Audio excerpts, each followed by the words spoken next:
বাংলাদেশকে বলা হয় নদীমাতৃক দেশ। এই একটি দেশ যেটি তৈরি হয়েছে নদীর গর্ভে, যার ইতিহাস আদিপান্ত নদী নদী আর নদী।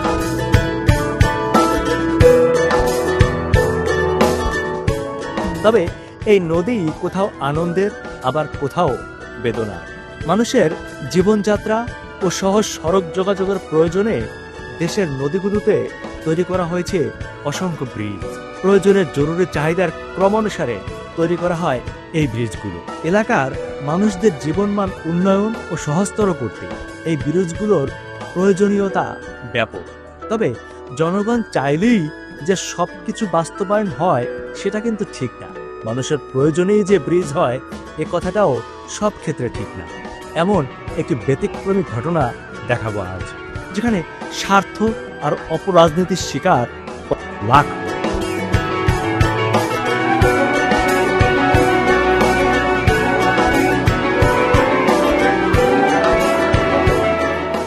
সুপ্রিয় দর্শক মণ্ডলী, আসসালামু আলাইকুম। আমার পেছনে একটি ব্রিজ দেখতে পাচ্ছেন, যা নির্মাণাধীন। পাশে একটি পিলারও আছে। এই ব্রিজের কাজ আজ থেকে 8 বছর আগে শুরু হয়েছিল। তারও অনেক দিন পরে শুরু হয়েছে পদ্মা সেতুর কাজ। সেই খরস্রোতা পদ্মা নদীর মাঝে পদ্মা সেতু হয়ে গেছে, কিন্তু ছোট্ট এই নদীর মাঝে এই ধলেশ্বরী নদীর একটি শাখা নদীতে এই ব্রিজটির কাজ গত 8 বছরেও শেষ হয়নি। এর পেছনে কি রয়েছে? দর্শক মণ্ডলী, এই ব্রিজটি নিয়ে হচ্ছে রাজনীতি এবং ভূমিদস্যুদের অপতৎপরতা, যার ভোগান্তির শিকার হচ্ছে স্থানীয় মানুষ। কথা হচ্ছে এই সমস্যার সমাধান কোথায়? দর্শক মণ্ডলী, সেই সমস্যার সমাধান খোঁজার জন্য আপনাদেরকে আজ নিয়ে এসেছি ঢাকার অদূরে ধলেশ্বরী নদীতে। চলুন আমার সাথে। রাজধানী ঢাকার সাথে মুন্সিগঞ্জের 4 উপজেলা মুন্সিগঞ্জ সদর, সিরাজদিখান, লৌহজং ও টঙ্গিবাড়ি এলাকার মানুষদের যাতায়াত যোগাযোগের একমাত্র কাছের রুট হচ্ছে এটি। এখানকার মানুষদের যোগাযোগ সহজ করতে দক্ষিণ কেরানীগঞ্জের মধ্য দিয়ে প্রবাহিত ধলেশ্বরীর শাখা নদীতে এই ব্রিজটি নির্মাণ কাজ শুরু হয় প্রায় 10 বছর আগে। গত 5 বছর আগে এর নির্মাণ কাজ শেষ হবার কথা থাকলেও এখনো কাজের অর্ধেক অংশই বাকি। নদীর ঠিক মাঝখানে এই পিলারটি এভাবে স্ট্যাচুর মতো দাঁড়িয়ে আছে বছরের পর বছর। এ যেন তাল গাছ এক পায়ে দাঁড়িয়ে সব গাছ ছাড়িয়ে, সেই কবিতার মতো। এখানকার মানুষ প্রায় 1 যুগ ধরে এই পিলার দেখেই স্বপ্ন বুনেছে, বাস্তবায়ন দেখছে।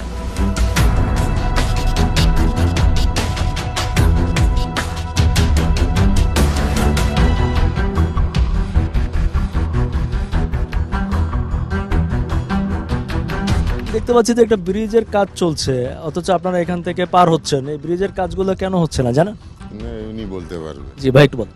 তো ব্রিজটা তো সাধারণত অনেক আগে থেকেই তৈরি করার কথা ছিল, এখন পর্যন্ত তৈরি হয় নাই। তো কেউ কেউ বলতেছে অনেকে জায়গা কিনতেছে, জায়গার দামটা পরে ব্রিজ হয়ে গেলে হয়তো আরও বাইরে জারিয়ে দিতে পারে।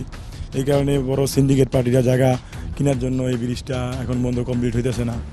আরও বিভিন্ন কারণ আছে আর কি। বিভিন্ন এই সিন্ডিকেটটা কারা? এই সিন্ডিকেটটা বিভিন্ন কোম্পানি জায়গা কিনতেছে আর কি, হাউজিং কোম্পানি। Housing company. এই জায়গা জমি যদি প্লট কিনা হয়ে যায় তো এমপি আছে বিভিন্ন, এই কারণে এই ব্রিজটা শুধু অল্প কিছু বাকি আছে। এবারে দোনো পাশে যে রাস্তা আছে সম্পূর্ণ কমপ্লিট হয়ে গেছে। নিজেদের স্বার্থের কারণে এত মানুষের ভোগান্তি হচ্ছে। এখানে প্রায় 3টা উপজেলা, আমাদের 40 থেকে 45 মিনিট আগে আমরা এসে করতে পারি। এই ব্রিজটা আমাদের বাধা। এই ব্রিজটা হইলে অতি তাড়াতাড়ি আমরা ব্যবসায়িক কাজে যে কোনো কাজে ঢাকা আসতে করতে পারি, সাথে সাথে যাইতে পারি। আরও অপরদিকে আমাদের টাইমের অনেক সময় অপচয় হইতেছে, মানুষ ভোগান্ত হইতেছে, এগুলো সবচেয়ে বড় কথা। ঠিক আছে, এটা দ্রুত যদি কাজ হয়ে যায় আমরা মনে করি একটা খুব সুন্দর কাজ হবে, মানুষ উপকার পাবে। এখন বর্তমান যে সরকার আছে আমার মনে হয় দ্রুত কাজটা এটা শেষ করে দিবে, আশা করি ইনশাল্লাহ। তাদের কাছে আমার এই আবেদন। একটা ব্রিজের কাজ এখানে চলছে কিন্তু শেষ হচ্ছে। বছর ধরে কাজ চলছে, আমরা দেখতেছি প্রায় অনেক বছর।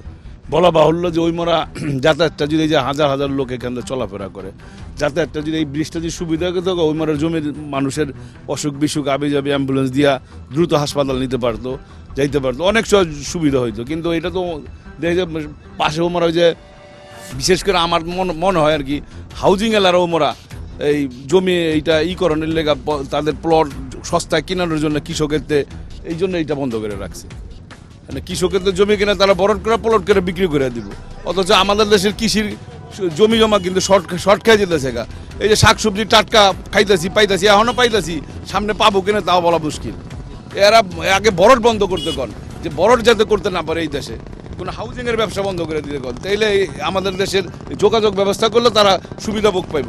নাহলে এরা যোগাযোগ ব্যবস্থা না করার আগে যদি বরট করে জমি সস্তায় কৃষকের কিনা ফেলায়, তারপরে তো বরট করে এটা তারা প্লট করে মানুষের কাছে বিক্রি করব, তাহলে কৃষকের তো কোনো লাভ হইলো না এবং আমাদেরও ক্ষতি হইলো অর্থনৈতিকভাবে। আমরা টাটকা শাকসবজি খাইতাম, ধান পান খাইতাম, এলাকার খাইতে পারবো না। আপনি যেহেতু স্থানীয়, দীর্ঘদিন ধরে জানেন যে এখানে একটা ব্রিজের কাজ চলমান, এটা হচ্ছে না, বিভিন্ন জন বিভিন্ন কথা বলছে, আপনি বাসিন্দা হিসাবে কি বলবেন?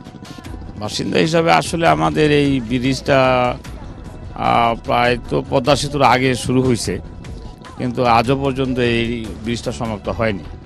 এটার মেন কারণ হলো এই যে এখান দিয়ে যে এই যে পারাপার করে এরা মানে প্রভাবশালী মহলের মাধ্যমে এটা স্থগিত করে রাখছে, যাতে এই যে পারাপারে যাতে লোকজন টাকা পয়সা দিয়া পার হয়, এটাই মেন উদ্দেশ্য, আর কোনো উদ্দেশ্য নেই। তো এটা যদি ব্রিজটার কাজ হয় তাইলে আমার মনে হয় দক্ষিণ অর্থাৎ এই পুরা মুন্সিগঞ্জ জেলার বহু লোক এখান থেকে যাতায়াত করে, তাদের অনেক উপকার হবে। নির্মাণাধীন ব্রিজের ডান দিকে দেশীয় ট্রলার প্রযুক্তিতে বানানো এই একটি ফেরি দিয়ে এখানকার লোকজন নিয়মিত পার হয়।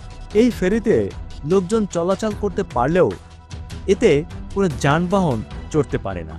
এই এলাকার কোনো মানুষ অসুস্থ হয়ে পড়লেও সেখানে পুরো অ্যাম্বুলেন্স যাওয়ার ব্যবস্থা নেই। এই মানুষগুলোর চোখে মুখে আমরা দেখলাম রাগ, ক্ষোভ, হতাশা। একবার ভাবুন তো, এই এলাকার এই মানুষগুলো কতটা অভাগা।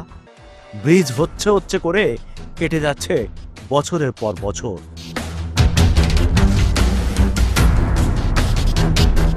8 বছরে কন্ট্রাক্টর বদল হয়েছে, ফির আবার এই যে নতুন কন্ট্রাক্টরে দিছে।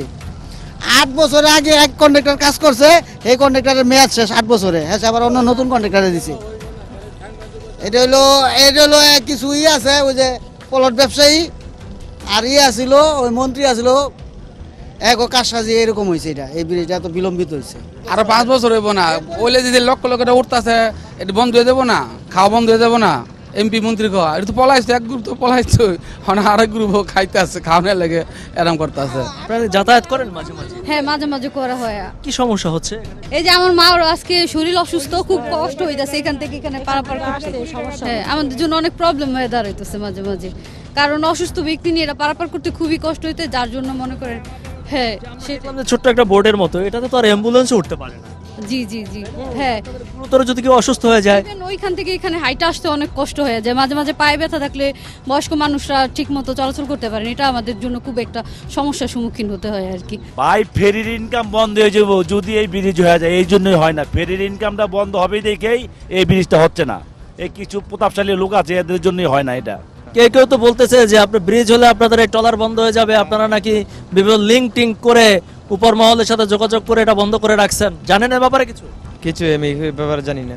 এই বোর্ডটাতে মূলত এদিককার প্রায় 3 থেকে 4টি এলাকার বাসিন্দাদের একমাত্র যাতায়াত স্থল, অর্থাৎ কয়েক লক্ষ মানুষ প্রতিদিন যাতায়াত করে এমন ট্রলারে, অথচ পাশেই ব্রিজ নির্মাণ হচ্ছে 8 থেকে 10 বছর ধরে। এই বিষয়টি এমন হয়ে দাঁড়িয়েছে, এটি যেন দেখার কেউই নেই। আমি যখন স্থানীয় মানুষদের সাথে কথা বলছিলাম তখন অনেকেই বলছে, ভাই আর কত রিপোর্ট করবেন, রিপোর্ট করে তো কোনো লাভ হয় না। আলটিমেটলি এটা দেখার মতো কেউ নাই, কারণ হচ্ছে এই এলাকার মা বাপ নাই, আর যারা যখন ক্ষমতায় আসে তখন তারা যে কোনোভাবে হোক এটি বন্ধ করে রাখে। দর্শক, জানা গেছে সেতুর সড়কে 4 উপজেলার মানুষের যাতায়াতের জন্য বেটকাট চৌরাস্তা হতে সিরাজদি খানের মোল্লাবাজার হয়ে ব্রিজের দূরত্ব 16 কিলোমিটার। সেখান থেকে ঢাকার পোস্তগোলা ব্রিজের দূরত্ব 6 কিলোমিটার, যা অতিক্রম করতে সময় লাগে 30 মিনিট। অথচ সিরাজদি খান হয়ে অপর সড়ক ঢাকা মাওয়া হাইওয়ে দিয়ে ঢাকার দূরত্ব 42 কিলোমিটার, যা যেতে সময় লাগে 2.5 থেকে 3 ঘন্টা। এই সেতুটি চালু হলে খুব সহজেই ঢাকায় যাতায়াত করতে পারবে স্থানীয়রা। ক্ষমতার পালা বদল হয়েছে, খরস্রোতা পদ্মা নদীতে হয়েছে বিশাল সেতু, কিন্তু পদ্মার খুব কাছের এই ছোট্ট সেতুটি আজও হয়নি। এই সেতুর 60টি পিলার তৈরি হয়েছে পদ্মা সেতুর কাজ শুরু হওয়ার আগে। এখন কথা হচ্ছে, এই ব্রিজ নির্মাণে এত দেরি কেন হচ্ছে? মূল সমস্যাটি কোথায় এবং তার সমাধান কি? 8-10 বছর আগে কাজ ধরছে, এখনো কাজ হচ্ছে না। এখানে আপনার যারা উপর লেভেল লোক আছে, এরা রাজনীতি জায়গা যাতে আমাদের দাম বেড়ে যাবে, এই জন্য এরা কাজ করতে দিতেছে না। আপনারা এলাকাবাসী যারা আছেন তারা কখনো প্রতিবাদ করেন না? বলছে আপনি এই তো কয়েক মাস যাবত বলতেছে যে কাজ করবে কিন্তু কোনো কাজ করতেছে না। যে কারা করতেছে না কাজটা? এখানে স্থানীয় যারা রাজনীতির নেতারা ছিল, আর এলাকার যারা উপর লেভেল লোক আছে, এদের ষড়যন্ত্র আছে এখানে। আচ্ছা, আমাদের সাধারণ জনগণ তো ভোগান্তি ভুগতেছি সবাই। এখানে মনে করেন যে ফ্রি পাওয়া হয় না, রুগী আসলে মারাও গেছে কয়েকজন লোক, ডেলিভারি রুগী। আপনার যে ফ্রি পাওয়া যায় না, রাত্রেবেলা গাড়ি নাই, ঢাকা যেতে পারে না, সেই কারণে অনেক ক্ষতি হচ্ছে মানুষের এখানকার। জি, আচ্ছা, এটা যত দ্রুত হবে আপনাদের তত সুবিধা হবে। শুধু আমাদের না, এখানে মনে করেন কয়েকটা জেলার লোকের সুবিধা হবে। শুধু আমাদের এই পারেন না, নারায়ণগঞ্জের লোক আসতে পারে, মুন্সিগঞ্জ সদর থেকে আসতে পারে, আবার ওই যে বরিশালের লোক ওইখান থেকে আসা যাওয়া করে, ফরিদপুর বরিশালের লোক ওইখান থেকে আসা যাওয়া করে, ঢাকা ঢুকে এখান থেকে সহজ পথে। তার মানে এটা অত্যন্ত গুরুত্বপূর্ণ একটা রাস্তা, কিন্তু এই ভোগান্তির কারণে মানুষের অনেক কষ্ট হচ্ছে। হ্যাঁ, জি জি। মানে আমাদের এলাকা কিছু যারা ওই যে ভূমিদস্যু আছে, এরা আপনার জায়গা দাম বাড়বে বিদায় এখানে কাজটা এতদিন জমায় রাখতেছে এরা। আমরা দেখলাম যে একটা ব্রিজের জন্য আপনারা দীর্ঘদিন ধরে কষ্ট করছেন, এ ব্যাপারে আপনি কি জানেন? এখানে বিভিন্ন অনেক বছর যাবৎ 10-12 বছর যাবৎ এই সমস্যাটা। আপনি পদ্মা সেতুর আগে এই কাজটা ধরছে, পদ্মা সেতুর কাজ হয়ে গেছে, কিন্তু এখানে কাজটা হয় নাই। যেইভাবে মানুষ আসা যাওয়া করে, প্রতিদিন 5 টাকা করে এই নদীতে ফেলাইলে এটা ব্রিজ হয়ে যাইব। কিন্তু আপনারা জানেন এখানে যারা এই যে এখানে কিছু সংঘ আছে, এরা কোনো কালো বাজারে হারা এই ধরনের এই ট্যাক্স খাওয়ার জন্য, এই যে এইটা ট্যাক্স খাওয়ার জন্য এই কাজটা বন্ধ করে রাখছে। এখানে আপনারা যারা আছেন এখানে তদন্ত করেন যাতে দূরত্ব কাজটা হয়। আমরা এখানে লক্ষ লক্ষ মানুষ আসা যাওয়া। জি, আচ্ছা, দেখলাম যে একটা ছোট বোর্ডের মতো আছে যেখানে আপনারা যাতায়াত করেন, এটাতে তো গাড়ি উঠতে পারে? জি না, একটা অ্যাম্বুলেন্সও তো উঠতে পারে না। তো সেক্ষেত্রে মানুষ যখন অসুস্থ হয়ে যায়, দ্রুত হাসপাতালে কিভাবে নেন আপনারা? এখান থেকে ট্রলার দিয়ে আমাদের যাইতে হয়, অনেক সময় প্রায় 2 ঘন্টা লাগে। তো অনেক সময় গর্ভবতী মহিলারা বা বিভিন্ন অনেক সমস্যা হয় আমাদের। তো এই জন্য আমাদের 5-7 বছর এই অবস্থায় আছে, আমাদের এই লোকগুলো আসা যায় অনেক কষ্ট হয়। স্থানীয় অনেকের অভিযোগ যে সেতু হলে এই এলাকাটি মূলত ঢাকা শহরেরই অংশ বলে বিবেচিত হবে এবং কয়েক গুণ বেড়ে যাবে এখানকার জমির দাম। কয়েকটি বড় হাউজিং কোম্পানির অদৃশ্য হাতের ছোঁয়ায় সেতুর কাজ আটকে আছে এভাবেই বছরের পর বছর। আবার কেউ কেউ বলছেন সেতু নির্মাণ হলে বন্ধ হয়ে যাবে এই ফেরির ব্যবসা, যা স্থানীয় প্রভাবশালীরা সবসময় নিয়ন্ত্রণ করে থাকে। লোকমুখে শোনা যায় এক সময় আওয়ামী লীগের প্রভাবশালীরা এই ঘাট ও ফেরি পরিচালনা করত, আর এখন তা নিয়ন্ত্রণে নিয়েছে বিএনপির নেতারা। একটা হিসাব মেলানো যাক, এই ছোট্ট ফেরিতে প্রতি ট্রিপে গড়ে মানুষ ও মোটর বাইক সহ প্রতি ট্রিপে ভাড়া আসে 300 টাকা। প্রতিদিন 120 ট্রিপে আয় হয় 36,000 টাকা। প্রতি মাসে 10,80,000 টাকা, আর প্রতি বছরে তা দাঁড়ায় 1,29,60,000 টাকা। এই 1,29,60,000 টাকা যদি স্থানীয় নেতাদের পকেটে যায়, তাহলে তাদের ব্রিজ দরকার হবে না, এটাই তো স্বাভাবিক। সেতুটি নির্মাণ হলে কমবে প্রায় 10 লাখ মানুষের ভোগান্তি, সম্প্রসারিত হবে ব্যবসা বাণিজ্য, অথচ ঠিকাদার ও সেতু সংশ্লিষ্টদের গাফিলতিতে বছরের পর বছর শেষ হচ্ছে, নির্মাণ কাজ শেষ হচ্ছে না।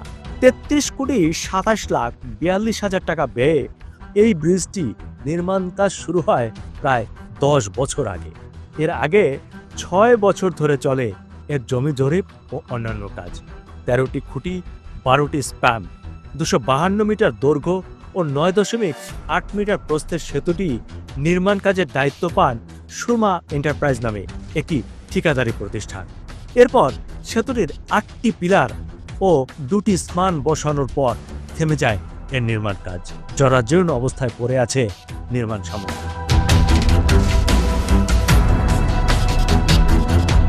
যত এখানে সাংবাদিক আছে যতই আছে বক্তব্য দেয় কিন্তু কিছুই হয় না। আগে বলছে করবে, কিন্তু শাহিন আর এই যে দীপু এই দুজনে এটা আটকে রাখছে।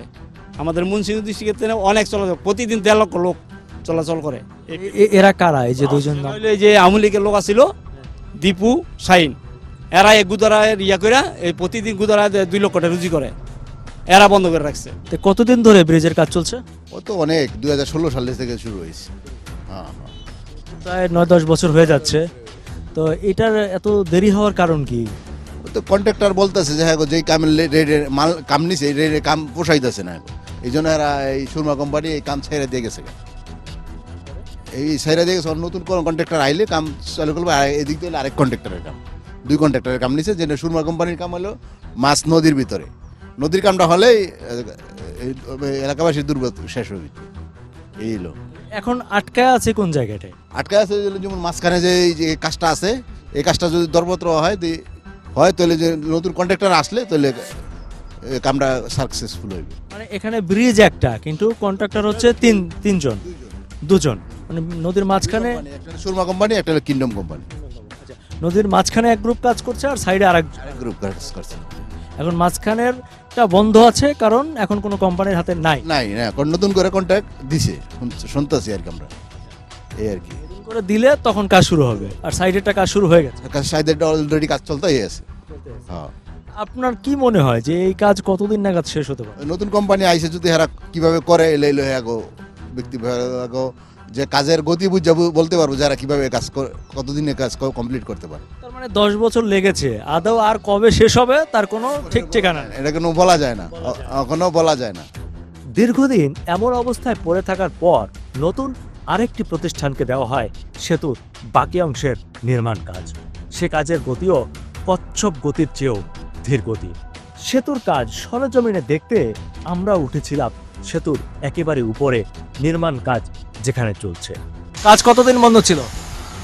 প্রায় 6 মাসের মতো বন্ধ ছিল। 6 মাস? আমি তো জানি 8-10 বছর ধরে বন্ধ। না 6 মাস। এই ব্রিজের কাজ টোলা শুরু হয়েছে কতদিন? প্রায় অনেক বছর আছে। অনেক বছর? কারণ কি এত দেরি লাগার কারণ? পদ্মা সেতুর আগে শুরু হয়েছে। পদ্মা সেতুর আগে শুরু হয়েছে, তো এত দেরি লাগার কারণ কি? কাজ মানে খুব মানে মালপাতি নাই কাজের। এইখানে একটা পিলার হবে মাঝখানে, সেটার কোনো বাড়ি ভাঙি কোনো নাই। কাজ কে বন্ধ করে রাখছিল? কন্ট্রাক্টর যা ঠিকাদার কোম্পানি।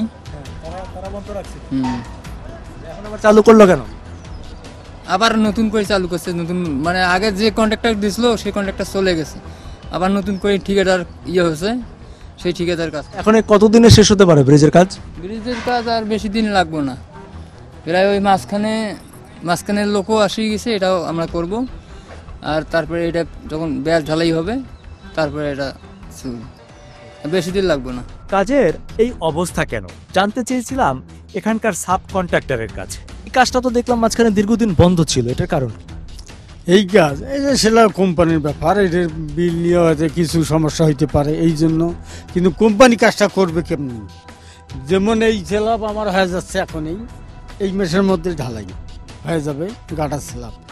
এই বিল্ডিং না ভাঙা পর্যন্ত কোম্পানি বাকি কাজটা ধরতে পারছে না। আপনাদেরও সাংবাদিকের ঘর আসিয়া ওই সাক্ষী একটা নিয়ে শেষ। আপনারা পারবেন এই বিল্ডিংয়ের তাড়াতাড়ি মানে বিলটা নিয়ে দিতে পারবেন না, তার কারণ এখানে আমাদের কোম্পানির কোনো হাত নাই। এটা সরকারি লোক যা দেখে টাকা পয়সা দিলে হয়তো বিল্ডিং ভাঙবে, জায়গা সহজ দেবে, তাহলে এই কাজটা তাড়াতাড়ি হবে। যেমন ওই কাজটা পাইছে মাঝের ওই কিনেছেন ফার্স্ট বিল্ডার্স, ওরা অলরেডি কিন্তু চলিয়েছে, অফিস করতেছে। এখন ওই কাজ এই কাজ আশা করা যায় এই 1 বছরের মধ্যে শেষ হবে। কিন্তু এই বিল্ডিং না ভাঙলে এই বিল্ডিং এর বর্তমানে কি অবস্থা আপনার জানা মতে? বিল্ডিংয়ে কোনো 1 পয়সাও দেওয়া হয় নাই। বিল্ডিংয়ের টাকা পাইছে, যেমন জমির জায়গা বিল্ডিং ভাঙার টাকা না দেওয়া পর্যন্ত 1955 সাইজ দেবে না, তাহলে ব্রিজও হবে না। তবে শুধু যে এদের কারণে কাজের গতি স্লো তা কিন্তু নয়। এখানে এসে দেখলাম রয়েছে আরো বেশ কিছু জটিলতা। লক্ষ্য করুন, এই বাড়িটি ঠিক ব্রিজের ঢালেই অবস্থিত। পুরো ব্রিজের কাজ শেষ করতে অবশ্যই এই বাড়িটি ভাঙতে হবে, কিন্তু সেই কাজ এখনো করা হয়নি। সাধারণত কোথাও ব্রিজ নির্মাণ করার আগেই জমি অধিগ্রহণ এবং এই সব সমস্যাগুলোর সমাধান আগেই করা হয়, কিন্তু আমরা দেখলাম এই পর্যায়ে এসেও এই জমির বিষয় এখনো হয়নি কোনো ফয়সালা। অনেক চাপ দিছে, আমারে চাপ দিয়ে এই পর্যন্ত আর কি করছে, কে চাপ দিছে সেটাও আমি বলবো না। কেন না বলার কি আছে? না, এখন আর বইলা লাভ নাই, এখন এই পর্যন্ত তো আইসেই পড়ছে। এখন চার ধারাটা কিভাবে আমাদের জারি হবে বা এটার শুরু কিভাবে দ্রুত গতিতে হবে, এই ব্যাপারে দেখেন কি করা যায়। সময় মতো ব্রিজের কাজ শেষ না হওয়ায় এলজিডি ও ঠিকাদারের লোকজন একে অপরকে দোষারোপ করছেন। তবে ভূমি অধিগ্রহণে কিছুটা জটিলতা রয়েছে বলে জানান বর্তমান ঠিকাদারি প্রতিষ্ঠান কিংডম বিল্ডার্স। জমির অধিগ্রহণ ছাড়া এই কাজটা কিভাবে এত দূর আগালো? জমি তো মানে পুরোটাই তো আমরা তো ব্রিজ মনে করেন যে পুরোটাই করছি না, আমাদের যেটা কাজ কিংডম বিল্ডার যেটা পেয়েছে সেটা হচ্ছে আপনার ওই কি বলে মানে আমরা ওইটা তো টোটাল 200 এই। জি আচ্ছা, এছাড়া কি আর কোনো জটিলতা আছে যে কারণে আর কি ব্রিজের কাজ এত দেরি করে হচ্ছে? না, এটা তো ওই যে সামনের ওইটা কি হয়েছে, এটা তো হচ্ছে 250 মিটার, আমাদের হচ্ছে ভাড়া ডাকছে বুঝছেন, আমাদের হচ্ছে 100 মিটার।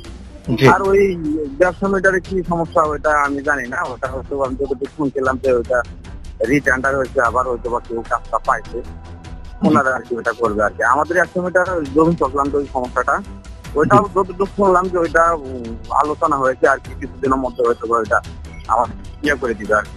এত মানুষের ভোগান্তি হচ্ছে, কয়েক লাখ মানুষের যাতায়াত, কিন্তু ব্রিজটা দীর্ঘদিন ধরে হচ্ছে না, এটার কারণ কি? এটা আসলে দীর্ঘদিন যাবত হচ্ছে না বলতে আপনার একটু ওই যে জটিলতা ছিল যে এর আগে যে কাজ করছিল, হ্যাঁ আপনার ওই তখন ওই অফিসে বিশেষ করে করোনার কারণে আমরা আটকা পড়াতে ওই জায়গায় একটা আমাদের বিশাল একটা সময় চলে গেছে। এরপরে যখন আমরা পাইছি আমরা ওইটা নিয়ে লাগে আছি এবং এখনো আমি ওইটা নিয়েই আছি। জি জি আমি শুনেছি। ওইটা মানে এই যে এই মুহূর্তে আমি ওইটা নিয়ে নতুন করে আবার একটা ওরা ভিজিট করছিল, ভিজিটে একটা প্রশাসনিক অনুমোদন, ওইটা আমরা চাইছিলাম যে ম্যাপটা ঠিক করে দিতে, প্রশাসনিক অনুমোদনটা মানে সঙ্গতি রেখে ম্যাপটা ঠিক করে দিতে, কিন্তু ম্যাপে ওই মিনিস্ট্রি থেকে সব অ্যাপ্রুভাল হয়ে গেছে, ওইটার হাত দেওয়া যাবে না। যার কারণে নতুন করে আপনার ওই যে একটা নতুন করে একটা প্রশাসনিক অনুমোদন দিতে হবে। ভাই আপনাদের ওই যে বালুর চর, সাপের চর, মোল্লার বাজার একটা ব্রিজের কাজ চলছে, ওইটার এখন অগ্রগতি কি শেষ? এটা তো দীর্ঘদিন ধরে কাজটা চলছে। ওইটা নতুন বাতিল করে নতুন ওয়ার্ক অর্ডার হয়েছে, ঠিকাদার কাজ শুরু করেছে, আমি ওই সাইডে যাচ্ছি। আচ্ছা আচ্ছা, এখন এই লাস্ট কন্ট্রাক্ট বাতিল হয়ে জি নতুন করে টেন্ডার হয়ে ওয়ার্ক অর্ডার হয়ে গেছে, নতুন যে ঠিকাদার কাজটা পেয়েছেন উনি অলরেডি কাজটা শুরু করেছেন, আমি এই কাজটা দেখতে যাচ্ছি এখন। আচ্ছা, এই কাজটা কতদিন নাগাদ শেষ হতে পারে? সেটা সর্ব ওয়ার্ক অর্ডার মধ্যে সময় দিয়েছে সম্ভবত 6 মাস সম্ভবত, আমি এখন ওয়ার্ক অর্ডার দেখে বলতাম, কিন্তু আমি যতটুকু শুনেছি যে নতুন এই কাজটা শেষ করার জন্য ওনাকে সময় দিয়েছে সম্ভবত 6 মাস। আচ্ছা আচ্ছা, ওখানে যে একটা বাড়ি নিয়ে ঝামেলা ছিল ব্রিজের গোড়ায় একদম, ওটার ঝামেলাটা কি মিটে গেছে? কোনো ঝামেলাই নাই, উনি হলেন ওই যে উনি যেটা করতে চান, উনি যেটা বলেন যে আমারে টাকা দিলে তারপরে ভাঙতে দেবো, এই হলো ঘটনা। আচ্ছা, আমরা তো নোটিশটা হয়ে গেলে 4 ধারা নোটিশটা বোধহয় তাড়াতাড়ি হবে, আচ্ছা তখন তো আর ওনার সে থাকবে না, উনি ভাঙতে দিতে চান না তা নয়, উনি কয় যে আমার পয়সাগুলো একটু বুঝিয়ে দেন তারপরে। দর্শক মন্ডলী, আমরা স্থানীয় লোকজন, স্থানীয় বাসিন্দা এবং পথচারীদের সাথে কথা বলে 3টি বিষয় পেয়েছি এবং 3টি সমস্যার সমাধান করলেই এই 1.5 লক্ষ মানুষের একটি নিশ্চিত যাতায়াতের ব্যবস্থা করা সম্ভব। 1 নম্বরে প্রথমেই রয়েছে ফেরি বাণিজ্য, এই ফেরি থেকে লক্ষ লক্ষ টাকার বাণিজ্য হয়। দ্বিতীয় কারণ হচ্ছে এই নদীর ওপারে যারা রয়েছেন সেখানে বেশ কয়েকটি হাউজিং কোম্পানি রয়েছেন এবং সেখানে প্রভাবশালী মহল রয়েছে, যারা চিন্তা করছেন যে জমির দাম বেড়ে যাবে এই ব্রিজ চালু হলেই, তাই আগেভাগে ব্যবসা করে নিতে হবে। আর তৃতীয়ত হচ্ছে স্থানীয় প্রশাসনের অনীহা এবং সদিচ্ছার অভাব, তারা চান না যে এই ব্রিজটি চালু হোক। দর্শক মণ্ডলী, এই 3টি সমস্যার সমাধান করলেই এখানকার 1.5 থেকে 2 লক্ষ মানুষ নিরাপদে যাতায়াত করতে পারবে এবং বেঁচে যাবে অনেক প্রাণ, যারা এখন রাস্তাঘাটেই যেতে যেতে মানে হাসপাতালে যেতে যেতে মারা যাচ্ছে। দর্শক মণ্ডলী, আপনার চোখ কান খোলা রাখুন, আপনার চোখে এমন সমস্যা পড়লে আমাদেরকে সেটি লিখে জানান স্ক্রিনে দেখানো এই নাম্বার কিংবা এই ফেসবুক পেজের মাধ্যমে।